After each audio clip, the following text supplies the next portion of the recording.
তো hello students, আমি বসন্ত বর্মন, তোমাদের ম্যাথস এক্সপ্লেইন চ্যানেলে সবাইকে স্বাগত। এইখানে আমি তোমাদের ক্লাস 12-এর ম্যাথামেটিক্স বইটির প্রত্যেকটা চ্যাপ্টার খুব সুন্দরভাবে বোঝানোর চেষ্টা করেছি এবং কোশ্চেনগুলোও করে দিয়েছি। ওকে, প্রত্যেকটা কোশ্চেনেই আমি খুব সুন্দরভাবে বোঝানোর চেষ্টা করেছি এবং চ্যাপ্টারটা সম্পর্কে সম্পূর্ণ ধারণা দিয়েছি। তোমরা যদি এই চ্যানেলে কেউ নতুন হয়ে থাকো তাহলে অবশ্যই চ্যানেলটিকে সাবস্ক্রাইব করে আমাদের পরিবারের সদস্য হয়ে যাও এবং প্লেলিস্টে গিয়ে যারা যারা ভিডিওগুলি দেখেনি আমার প্রিভিয়াস ভিডিওগুলি অবশ্যই প্লেলিস্টে অ্যাড করা আছে, প্লেলিস্টে দেখতে পারো। ওকে, যেটা যেটা চ্যাপ্টার তোমাদের অসুবিধা হয় সেই চ্যাপ্টারটার প্লেলিস্টে যাও এবং প্লেলিস্টে গিয়ে ভিডিওগুলি দেখো। ওকে, প্রত্যেকটা ভিডিওর ডিউরেশন 30 মিনিট, তোমরা ইন্টু 2 স্পিড করেও দেখতে পারো। যাও প্লেলিস্টে গিয়ে দেখো। তাহলে দেখো, ডাইরেক্ট আমরা 4 নাম্বার থেকে শুরু করে এগুলো সব থিওরি 1 2 3 থিওরি তোমরা দেখে নিও, বই দেওয়া আছে। 4 নাম্বারটা দেখো। 4 নাম্বারটা দেখো কি বলছে, A vector is equal to 2a cap minus 5j cap plus 3k cap এবং বি ভেক্টর দেওয়া আছে আই ভেক্টর মাইনাস মানে I cap minus 2j cap minus 4k cap হলে 3a plus 2b 3a vector plus 2b vector তার mod কি হবে। তাহলে আমাদের কি দেওয়া আছে, প্রথমে দেখো A vector is equal to 2i cap minus 5j cap plus 3k cap. Okay, B vector কি দেওয়া আছে, I cap minus 2j cap minus 4k cap. সুতরাং এখান থেকে আমরা কি লিখতে পারি, এখানে আমাদের ফাইন্ড করতে বলছে 3a vector plus 2b vector তার মড। তাহলে 3a ভেক্টর এখান থেকে লেখা যায় 3a ভেক্টর কনস্ট্যান্ট গুণ হয়ে যায় সব টার্মেই কনস্ট্যান্টটা গুণ হয়ে যাবে। তাহলে এখানে কি হবে, 6i ক্যাপ মাইনাস 3 পাশে 15j cap plus 9k cap এবং 2b ভেক্টর কি হবে, 2i cap minus 4j cap minus 8k cap, তাই তো। সুতরাং আমাদের ফাইন্ড করতে লাগবে 3a vector plus 2b vector তার মড কত হবে বলছে, তাই তো। সুতরাং ফাইন্ড করো এখন 3a vector plus 2b vector কি হবে, দেখো 6 আর 2 8i ক্যাপ, এখানে 15 আর 4 কি হবে 19 মাইনাস 19j ক্যাপ, 9 আর 8 মাইনাস 9 আর 8 প্লাস k ক্যাপ হবে আলটিমেট। সুতরাং আমরা কি পাচ্ছি, এখান থেকে আমরা মডটা ফাইন্ড করতে পারবো নিশ্চয়। মড ফাইন্ড কিভাবে করব, সুতরাং mod of 3a plus 2b is equal to under the root 8 square plus minus 19 square plus 1 square. এখান থেকে 8 8 64 পাচ্ছি, 64 আর 19 19 কত হয়, লং লং 81 1 9 18 18 আর এইদিকে 8 19 20 21 22 23 24 25 26 26 6 হলো, হাতে থাকলো 2, এইখানে এককে 1 3 361 প্লাস 1, তাই তো পরে নিও তোমরা। তাহলে এইদিকে 65 5 আর 1 কত হয় 6, এইদিকে 5 আর 1 6 6 6 12 2 আর এদিকে কত 1 4 426 আন্ডার দ্য রুট 426। বোঝা গেল, এটা আমাদের অ্যান্সার হবে। 426কে কি আরো ভাঙা যায়, তাহলে এটাই আমাদের অ্যান্সার হবে। বোঝা গেল তো।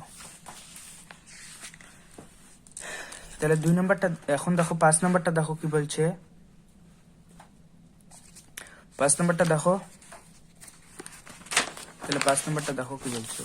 বলছে যে এ ভেক্টর দেওয়া আছে, বি ভেক্টর দেওয়া আছে এবং এ প্লাস বি ভেক্টর এবং এই যে এ প্লাস বি তার মড এর মান নির্ণয় করতে বলছে। তাহলে কি করবে, তোমরা অ্যাড করবে প্রথমে 5 নম্বরটা। তাহলে হোম টাস্ক থাকলো, খুবই সহজ, আমি আর করলাম না। তাহলে 6 নম্বরটা দেখো কি বলছে, যদি আলফা ভেক্টর একটা হয় বিটা ভেক্টর একটা হয় তাহলে 2 আলফা ভেক্টর মাইনাস বিটা ভেক্টরের মান নির্ণয় করো। খুবই সহজ। এবং অভিমুখ একটি একক ভেক্টর নির্ণয় করো। এই যে এইটা একটু ভালো অঙ্ক, একক ভেক্টর ফাইন্ড করতে বলছে। আমরা একক ভেক্টর কি জানি, যদি এ একটা ভেক্টর হয় কোনো দিকে, তার একক ভেক্টর কি হবে, এর ইউনিট ভেক্টর কি হবে এ ভেক্টর তার মড, তাই তো। এই কনসেপ্ট ইউজ করবে। তাহলে এখানে কি দেওয়া আছে দেখো, আলফা ইজ ইকুয়াল টু কত নাম্বার, এটা 6 নাম্বার প্রবলেম, তাই তো। Alpha vector is equal to কি দেওয়া আছে দেখো, 2i cap 2 minus 5 plus 4, 2i cap minus 5 J cap plus 4 K cap. Okay, এবং বিটা ভেক্টর কি দেওয়া আছে দেখো, beta vector i cap minus 4 J cap plus 6 K cap, i cap minus 4 J cap plus 6 K cap. ওকে, তাহলে এখান থেকে আমরা কি ফাইন্ড করতে পারি, 2 আলফা ভেক্টর কি হবে তাহলে, or 2 আলফা ভেক্টর কি হবে, 4i cap minus 10 J cap plus 4 K cap. এখন আমাদের কি ফাইন্ড করতে বলছে দেখো, 2 alpha vector minus beta vector. এখন 2 alpha vector minus beta vector কি হবে বলো, এখান থেকে এটা মাইনাস করে দাও, তাহলে 3i ক্যাপ, এখান থেকে এটা মাইনাস করলে আলটিমেট কি হবে মাইনাস 6 জে ক্যাপ, এখান থেকে এটা মাইনাস করলে মাইনাস 2 কে ক্যাপ। এবং এখান থেকে আমরা কি পাবো,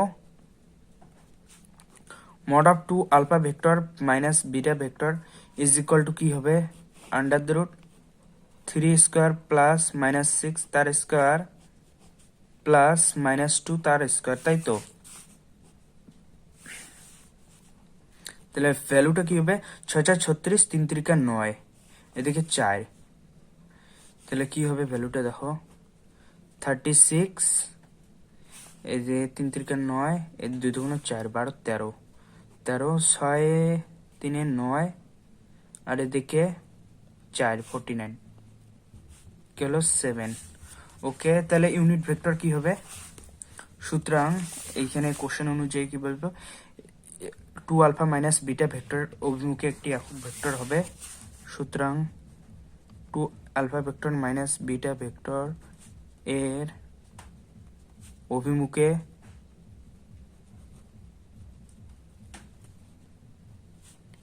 একটি একক ভেক্টর হবে,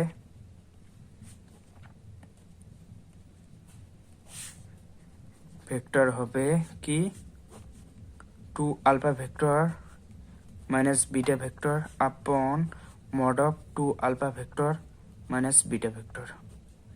ওকে, তাহলে কি হবে, 2 আলফা ভেক্টর মাইনাস বিটা ভেক্টরের মান কি পেয়েছি আমরা, বসে দাও, 3i cap minus 6 j cap minus 2 k cap, 3i cap minus 6 j cap minus 2 k cap upon 7। ওকে, এটাই আমাদের অ্যান্সার, বোঝা গেল তো। 7 নাম্বার, এখন দেখো 7 নাম্বার প্রবলেমটা কি বলছে, যে দেখাও যে এই ভেক্টরটি এবং এই ভেক্টরটি এবং এই ভেক্টর তিনটি একটি সমকোণী ত্রিভুজের 3টি বাহু। অর্থাৎ কি দেওয়া আছে, প্রথমে দেখো 7 নাম্বারটা, এই ভেক্টর আমরা ধরে নিলাম minus i cap plus j cap, b vector ধরে নিলাম minus 4i cap minus 6 j cap, c vector কি দেওয়া আছে 5i cap plus 5 J cap. Okay, এখন বলছে এই 3টি ভেক্টর সমকোণী ত্রিভুজের 3টি বাহু, এখানেই দেওয়া আছে যে ভেক্টর 3টি একটি সমকোণী ত্রিভুজের 3টি বাহু। তাহলে যদি সমকোণী ত্রিভুজের 3টি বাহু হয়, তাহলে লম্ব স্কয়ার প্লাস ভূমি স্কয়ার ইজ ইকুয়াল টু অতিভুজ স্কয়ার হবে।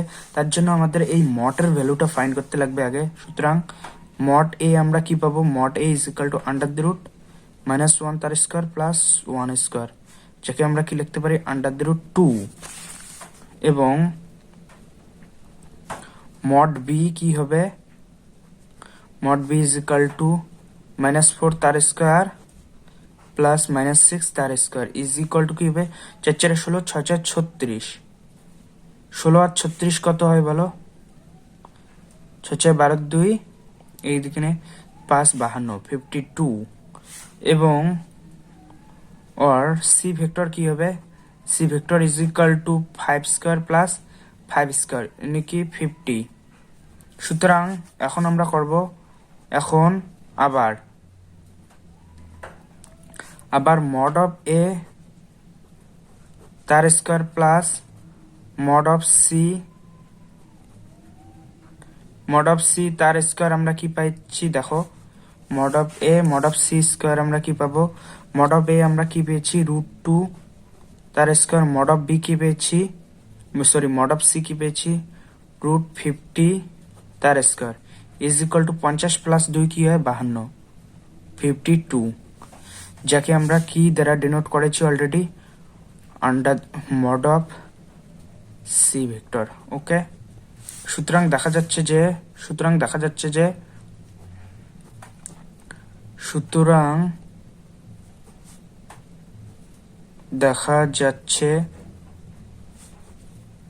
যে মড অফ এ ভেক্টর তার square plus mod of c vector তার square is equal to mod of B vector তার স্কোয়ার, অর্থাৎ এটা সমকোণী ত্রিভুজের সূত্রকে স্যাটিসফাই করে। তাই বলা যায় যে প্রদত্ত ভেক্টর তিনটি সমকোণী ত্রিভুজের তিনটি বাহুকে ডিনোট করে। ওকে, তাহলে 8 নাম্বারটা সেম ভাবে কিভাবে করবে আমি বলে দিচ্ছি, তোমরা 8 নাম্বারটা বাড়িতে চেষ্টা করো। এখানে বলছে এ বি সি বিন্দুর অবস্থান ভেক্টর দেওয়া আছে, অর্থাৎ পজিশন ভেক্টর দেওয়া আছে। তাহলে আমাদের এ বি সি তিনটি সমরেখ দেখাইতে লাগবে। এইটাও ভালো প্রবলেম আমাদের। সমরেখর একটা সূত্র আছে, তোমাদের এখন বলছি। দেখো সমরেখর কি সূত্র আছে, দেখো এদিকে একটা ভেক্টর সাপোজ ধরলাম এ ভেক্টর, এদিকে একটা ভেক্টর দিলাম বি ভেক্টর। এই দুটো যদি পরস্পর সমরেখ হয় তাহলে A vector is equal to lambda times of B vector আমরা লিখতে পারি। ওকে, এখানে ল্যামডার মান শুধু চেঞ্জ হবে, কিন্তু এই যে ডাইরেকশনটা যে থাকবে সেটা সেম থাকবে, অর্থাৎ আই ক্যাপ ধরো জে ক্যাপ ধরো যার আকারে থাকুক না কেন সেম থাকবে, শুধু আমরা ল্যামডার মানটাই আমরা এখানে চেঞ্জ পাবো। ওকে, সমরেখ সূত্র এটা, a vector is equal to lambda times of B vector. Okay, এই সূত্র ইউজ করে এখানে করতে পারো। বা এ ভেক্টর এবং বি ভেক্টর যদি পরস্পরের সঙ্গে সমরেখ হয় তাহলে তার আমরা কি পাবো, তাহলে ক্রস প্রোডাক্ট 0 পাবো, তাই তো। কিন্তু ক্রস প্রোডাক্ট দিয়ে আমরা করবো না, আপাতত আমরা এই সূত্র ইউজ করবো। ওকে, এখানে A vector is equal to lambda times of B vector পাবো। ওকে, এখন যদি বললে তিনটি ভেক্টর সমরেখ, এখানে আর একটা ভেক্টর যদি অ্যাড করে তাহলে আমরা কি পাবো, যে a vector is equal to lambda times of B vector plus k times of c vector. Okay, এভাবেও লিখতে পারো, কোশ্চেনে আরো ক্লিয়ার হবে কনসেপ্ট। তাহলে কোশ্চেন আজকে আর আমি করবো না, তাহলে আজকে এটুকুই থাকলো। ভিডিওটি ভালো লাগলে অবশ্যই একটা লাইক এবং চ্যানেলটিকে সাবস্ক্রাইব করুন। পরের ভিডিওতে আমরা তাহলে এই 8 নাম্বার থেকে শুরু করব। ওকে, 8 নাম্বারটা তোমরা চেষ্টা করো, তাহলে আমি যে সূত্রটা দেখে দিলাম ওই হিসেবেই করো। তাহলে আজকে এটুকুই থাকলো।